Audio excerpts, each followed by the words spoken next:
itu rumah guys. Jangan lupa like, comment, and subscribe. Hai para jombloers layar lebar yang suka rebahan dimanapun kalian berada, semoga dalam keadaan baik dan sehat selalu ya. Pada kali ini kita akan membahas film yang berjudul Stuck Within.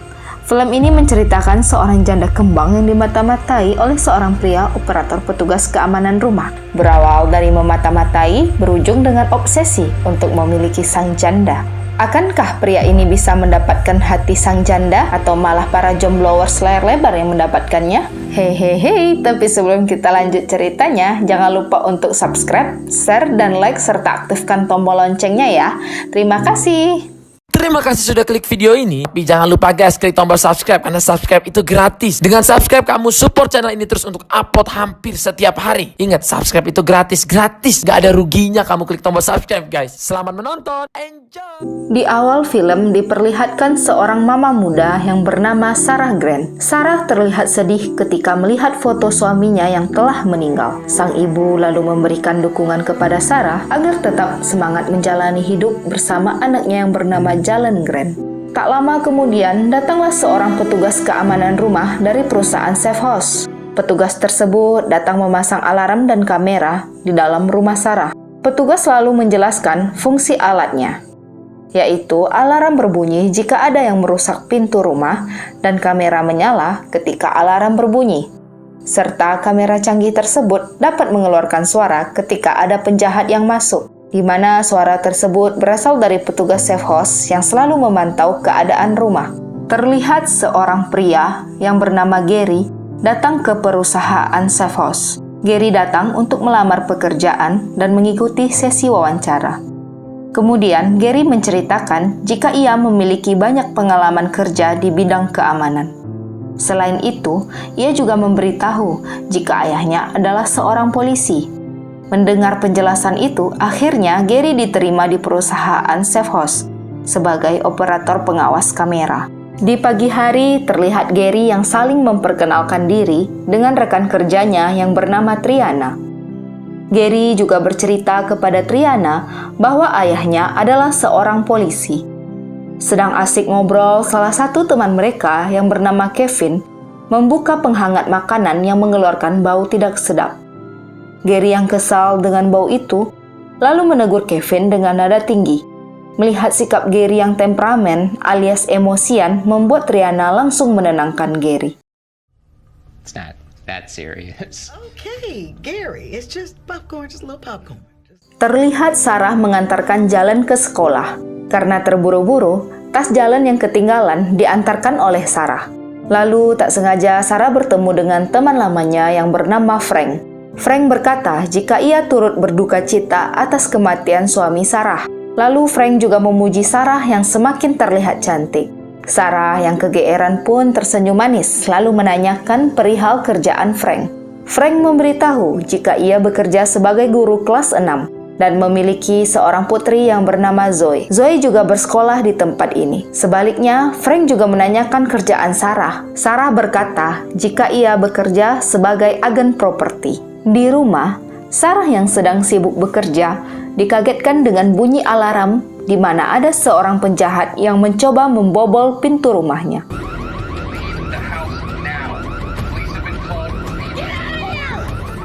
Terlihat Gary yang bekerja sedang memantau kamera rumah Sarah, lalu mengusir penjahat tersebut melalui suara di kamera yang terhubung dengan operatornya. Dirasa tidak aman, penjahat itu pun pergi. Sarah yang masih ketakutan ditenangkan oleh Gary.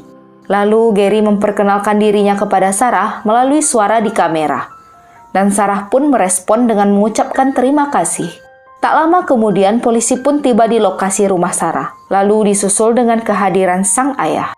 Terlihat seseorang yang sedang mencari tahu mengenai kehidupan keluarga Sarah. Siapakah orang tersebut? Ini, atau ini. Hehehehe, bukan, yang jelas bukan itu semua. Yuk lanjut kita bahas alur ceritanya. Kemudian terlihat Sarah yang dihubungi oleh wakil kepala marketing safe house yang bernama Heidi. Ternyata Sarah ditawari untuk melakukan syuting iklan di safe house, di mana Sarah nantinya akan diwawancara mengenai kejadian perampokan di rumahnya yang gagal berkat bantuan sistem keamanan safe house. Selain itu, Heidi juga menawarkan imbalan uang kepada Sarah yang membuat Sarah setuju untuk diwawancarai. Di studio, terlihat Sarah yang sedang diwawancarai, kemudian kru mempertemukan Sarah dengan Gary. Lalu Sarah berterima kasih kepada Gary, dan Gary pun menceritakan kronologi kejadian waktu itu. My hero. Sure. My name's Gary Myers. I'm an operator at Safe House Security. I got an alert that Miss Green's alarm was going off. Malam harinya, Gary membuka laptopnya. Ternyata, ia sedang memantau Sarah melalui kamera keamanan yang terpasang di rumah Sarah. Keesokan harinya, Sarah dan adiknya yang bernama Kelsey, yang sedang asik ngerumpi membahas rumput tetangga pun, dikagetkan dengan kedatangan Gary yang tiba-tiba ada di sana. Sarah lalu memperkenalkan Gary kepada adiknya Kelsey. Gary yang ternyata sengaja membuntuti Sarah pun berpura-pura mengatakan jika ia ingin membeli rumah. Sarah yang mendengar perkataan Gary langsung menawarkan diri untuk membantu Gary mencari rumah karena ia bekerja sebagai agen properti. Singkat waktu, Gary datang menemui Sarah di kafe Mang Otoy. Lalu Gary sedikit bercerita mengenai ibunya yang seorang kepala sekolah dan menceritakan bahwa dulunya ia tinggal di Chicago. Dikarenakan cuaca yang dingin, hingga akhirnya ia memutuskan pindah dan tinggal di daerah ini. Mendengar itu, Sarah pun berkata bahwa ibunya juga seorang guru. Lalu Sarah langsung menanyakan tipe rumah apa yang ingin Gary beli dan meminta surat keterangan penghasilan Gary sebagai syarat untuk pembelian rumah. Gary yang berbohong pun terlihat grogi lalu mengatakan jika ia akan segera mempersiapkannya. Terlihat Gary yang mendekati Sarah dengan mencoba memegang tangannya. Namun Sarah seperti menolaknya. He still has you. Yeah. He does. Look forward to it. Okay. Keesokan harinya, Sarah dan Gary berada di rumah yang akan dibeli Gary. Di sini Gary meminta Sarah untuk mencarikannya rumah lain sebagai bahan perbandingan, dan Sarah pun menyetujuinya. Kemudian Gary mengajak Sarah untuk makan malam bersama. Tapi sayangnya Sarah tidak bisa datang karena ada kesibukan lain. Di rumah sakit, Gary menjenguk ibunya yang sedang sakit kanker, yaitu penyakit kantong kering yang sering diderita oleh para jomblo. Gary menanyakan keadaan ibunya. Lalu ibu Gary menasihati Gary agar tidak kasar kepada wanita seperti dulu, yaitu di saat Gary hampir membunuh kekasihnya di Chicago. It's like when you were in high school and you almost killed that poor girl. I didn't almost kill that girl. Gary terlihat kesal mendengar nasihat ibunya. Lalu Gary mengalihkan pembicaraan dengan menceritakan kepada ibunya jika ia telah memiliki pekerjaan dengan gaji yang cukup besar. Dan sekarang telah memiliki seorang kekasih janda kembang beranak satu yang tahun depan akan dinikahinya. Di sini kita telah mengetahui bahwa Gary telah berbohong kepada Sarah, yaitu ibu Gary bukanlah seorang kepala sekolah. Dan Gary pindah bukan karena cuaca yang dingin, melainkan ia terjerat kasus kekerasan kepada kekasihnya yang berada di Chicago. You were the sweetest little Maybe he wouldn't have hit you if you shut your fucking mouth every now and then. Di lapangan sekolah, terlihat Sarah yang bertemu lagi dengan Frank, teman lamanya. Frank lalu mengajak Sarah untuk datang minum bersama teman-temannya nanti malam di bar Mang Otoy. Di sini terlihat Frank menceritakan mengenai perceraiannya dengan sang istri yang bernama Erika dan bagaimana ia bisa bangkit kembali dari keterpurukan tersebut berkat teman-temannya. Frank lalu menyemangati Sarah agar tidak terlalu bersedih atas kehilangan suaminya. Sarah yang mendengarkan hal itu akhirnya mempertimbangkan ajakan Frank. Di malam harinya, Sarah menepati janjinya untuk datang di bar Mang Otoy. Terlihat Sarah yang sangat menikmati minuman bersama Frank. Lalu Frank mengajak Sarah untuk kencan Sabtu depan. Sarah yang dilanda asmara pun merasa bahagia dan menerima ajakan tersebut.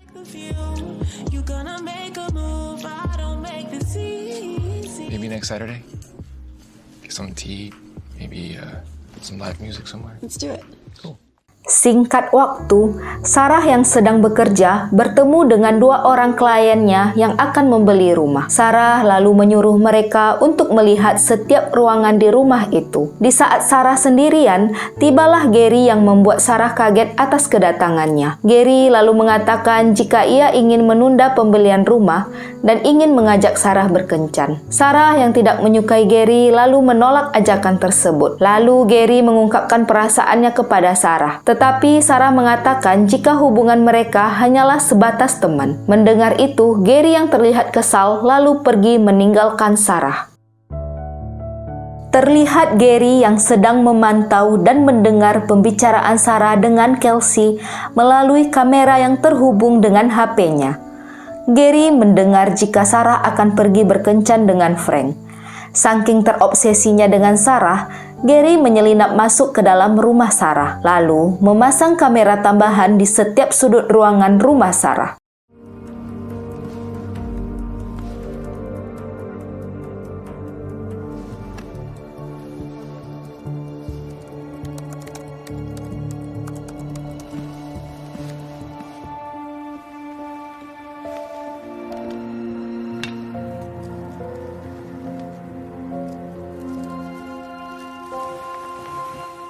Di luar, Sarah yang sedang berjalan dengan Frank bertemu dengan Triana, rekan kerja Gary. Mereka saling berkenalan. Dan ternyata Triana adalah sahabat dari kakak Frank. Singkat waktu, tibalah malam di mana Sarah dan Frank berkencan di sebuah restoran cabang Mang Otoy. Di saat mereka akan makan, datanglah Gary yang kemudian ikut nimbrung dan duduk di samping Sarah. Gary sengaja menanyakan pekerjaan Frank, kemudian menghina pekerjaan Frank dengan mengatakan jika gaji Frank sebagai seorang guru sangatlah kecil. Lalu Gary juga sengaja membuat Frank cemburu dengan mengatakan jika ia akan membeli sebuah perumahan mewah di mana Sarah sebagai agennya. Namun Frank yang merasa terganggu menyuruh Gary pergi secara halus. Gary yang terlihat puas telah menghina Frank pun lalu pergi. Di saat ingin membayar, ternyata Gary telah membayar semua pesanan Frank dan Sarah. Di sini, Gary sengaja membayar semua pesanan itu untuk memperlihatkan bahwa ia lebih mampu secara ekonomi daripada Frank, agar Sarah tertarik kepadanya. Sesampainya di depan rumah, Frank yang mengantarkan Sarah terlihat memuji sikap dan kecantikan Sarah. Mereka yang sedang dimabuk asmara pun saling mendaratkan jigong. Buat para jomblo, jangan berkecil hati ya.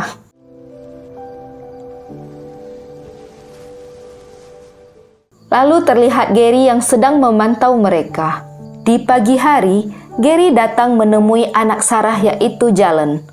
Untuk menarik perhatian Jalen, Gary berpura-pura pernah menjadi pemain klub Barcelona dan mengaku mengenal Messi.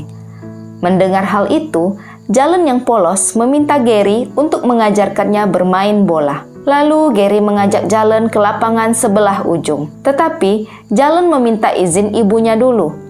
Di saat Jalen meminta izin, Sarah tidak memperbolehkannya, lalu menyuruh Jalen untuk menunggunya saja. Di tempat kerja, Triana menceritakan kepada Gary bahwa ia kemarin sore bertemu dengan Sarah dan Frank. Gary yang kesal mendengar perkataan Triana lalu pergi. Terlihat Triana yang merasa aneh dengan sikap Gary. Di sebuah kafe, lagi-lagi Gary bertemu dengan Sarah. Tiba-tiba Jalen menyapa Gary dan memberitahu ibunya jika Gary berteman dengan Lionel Messi. Lalu Gary menjelaskan kepada Sarah jika waktu itu ia tidak sengaja bertemu dengan Jalen. Sarah yang mulai curiga pun menyuruh anaknya pergi ke mobil dan mengatakan jika Gary adalah seorang pembohong. Sarah lalu menuduh Gary telah mengikuti dia selama ini. Lalu Sarah yang emosi berkata akan menghajar Gary jika tidak menjauhi dia dan keluarganya. Me, you, and Jalen went to the park. No, you stay away from us. Again, and I'll take your ass down. Di rumah, terlihat Sarah yang melaporkan perbuatan Gary kepada bagian pengawas atau supervisor perusahaan safe house. Sarah mengatakan jika Gary yang merupakan karyawan di safe house telah mengintainya dan mengikutinya kemanapun ia pergi. Lalu supervisor yang mendengar keluhan Sarah itu pun akan memanggil Gary untuk diperiksa dulu dan akan menghubungi Sarah nantinya. Di saat rumah Sarah kosong, Gary masuk diam-diam ke rumah Sarah lalu memasukkan obat bius ke dalam botol anggur minuman Sarah. Lalu Gary bersembunyi untuk sementara. Terlihat Sarah dan Jalen yang baru saja tiba di rumah. Gary memantau Sarah dari kamera yang dimana Sarah akan meminum air anggur yang telah diberikan bius tadi. Beberapa waktu kemudian, Gary mengintip Sarah mandi melalui HP yang terhubung dengan kamera di kamar mandi.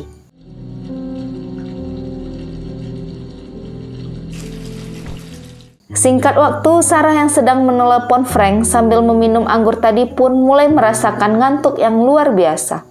Kemudian Sarah menutup telepon dari Frank, kemudian tertidur pulas. Gary yang melihat Sarah telah tertidur pun langsung menghampiri Sarah dan memfotonya.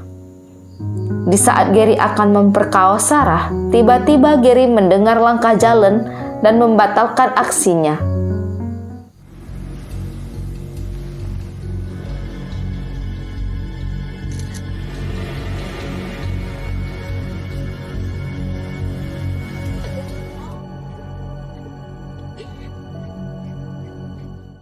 Di pagi hari, Gary yang dipanggil oleh bagian supervisor pun terlihat cemas.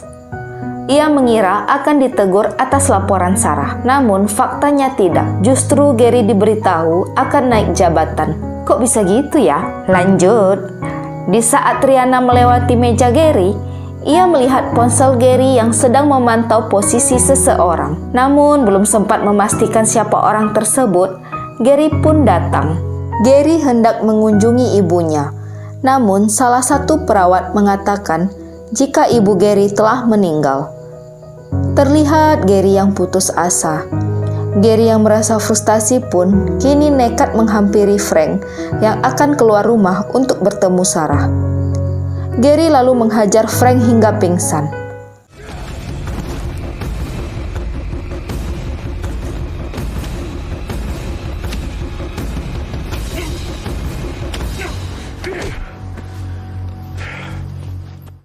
Sarah yang telah lama menunggu Frank pun merasa gelisah dan kesal lalu mencoba meninggalkan pesan kepada Frank melalui pesan suara.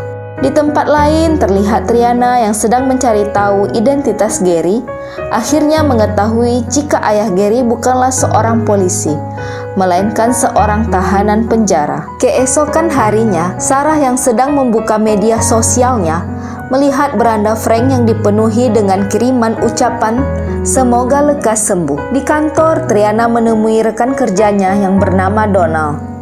Donald adalah staf bagian IT. Terlihat Triana yang berusaha merayu Donald agar membantunya mencari tahu siapa orang yang sedang Gary lacak melalui ponselnya. Triana menjelaskan jika ia melakukan ini karena mencurigai Gary yang berbohong mengenai ayahnya yang seorang polisi, padahal aslinya tahanan. Dan ia juga mencurigai sikap Gary yang aneh, yaitu memata-matai seseorang seperti seorang psikopat. Donald yang mendengar hal itu lalu menyetujui untuk membantu Triana melacak kegiatan aneh Gary selama ini, dengan menyuruh Triana untuk mengambil alamat email Gary. Di malam hari, Gary datang lagi menyelinap ke kamar Sarah, lalu mengambil HP Sarah dan memblokir nomor Frank. Pagi harinya, Jalen mengatakan kepada ibunya jika ia melihat seseorang di balik pintu kamarnya. Tetapi Sarah mengatakan jika itu hanyalah mimpi. Di kantor, Triana meminta alamat email Gary dengan alasan untuk mengirimkan undangan pesta ulang tahun. Di rumah, Frank yang masih terluka dikunjungi oleh tetangganya. Tetangga Frank memberitahu jika CCTV teras rumahnya yang menghadap ke teras Frank memperlihatkan pelaku yang memukul Frank di malam itu.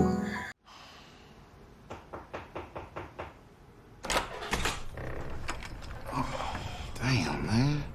A little sore, but I'll be okay. Security cameras. And one of my cameras covers the end of your driveway. Taking off a mask. Namun tetangganya ini akan mengirimkan hasil rekaman CCTV itu melalui email Frank dan menyuruh Frank untuk melaporkan CCTV itu kepada polisi. agar polisi lebih mudah menangkap pelakunya. Triana yang melihat video itu dibuat kaget karena itu sama persis dengan sosok Gary.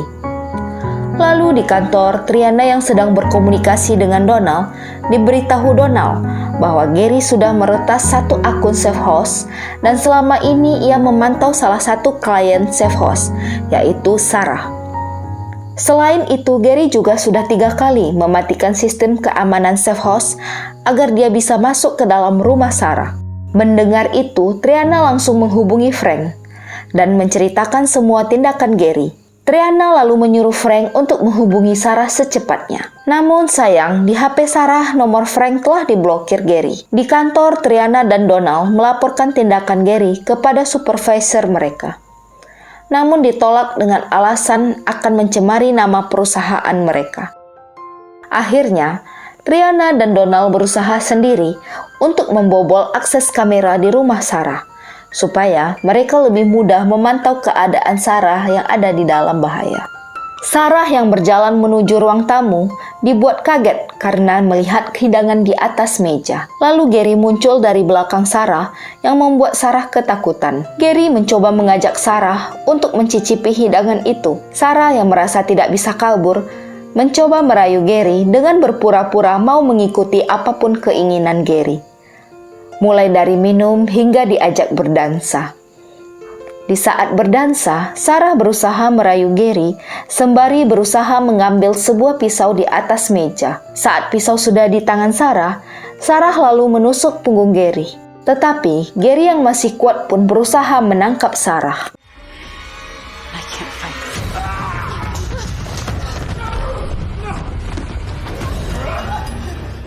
Di kantor Safehouse, terlihat Triana yang sedang menghubungi polisi agar segera datang ke rumah Sarah. Tak lama kemudian, Donald berhasil membobol kamera rumah Sarah. Awalnya mereka tak melihat apapun, hingga akhirnya mereka melihat Gary di balik meja dapur. Ternyata, Gary berhasil mencekik Sarah hingga pingsan di lantai. Lalu terdengar suara Triana dari arah kamera. Gary pun seketika berdiri, lalu mengambil sebuah pisau. Kemudian mengancam Triana melalui kamera. Tiba-tiba saja Sarah terlihat sudah berdiri, lalu memukul kepala Gary hingga pingsan. Terlihat Triana dan Donald yang merasa senang karena berhasil membantu Sarah. Akhirnya, polisi pun datang dan menangkap Gary yang telah terluka, dan disusul dengan kedatangan Frank. 3 bulan kemudian, Sarah yang telah menikah dengan Frank pun terlihat bahagia. Mereka mengadakan makan siang bersama dengan Triana. Sarah berterima kasih kepada Triana yang telah membantunya waktu itu. Sekarang Sarah dan Frank tidak lagi menggunakan kamera, melainkan menggunakan anjing sebagai petugas keamanan rumahnya. Di penjara terlihat Gary yang masih memantau Sarah melalui kamera yang terhubung di handphonenya. Namun Sarah yang kala itu ingin menaruh sesuatu di lemari bagian atas, tak sengaja melihat kamera tersembunyi itu. Lalu ia pun mengambil kamera itu sambil memperhatikannya dan menghancurkannya. Film pun selesai. Film ini mengajarkan kita agar lebih waspada dengan orang yang belum kita kenal. Ibarat pepatah yang mengatakan, jangan melihat orang dari luarnya saja, melainkan lihatlah dari isi kantongnya. Saya selaku asisten Mang Oto yang bertugas mengucapkan terima kasih. Bye-bye.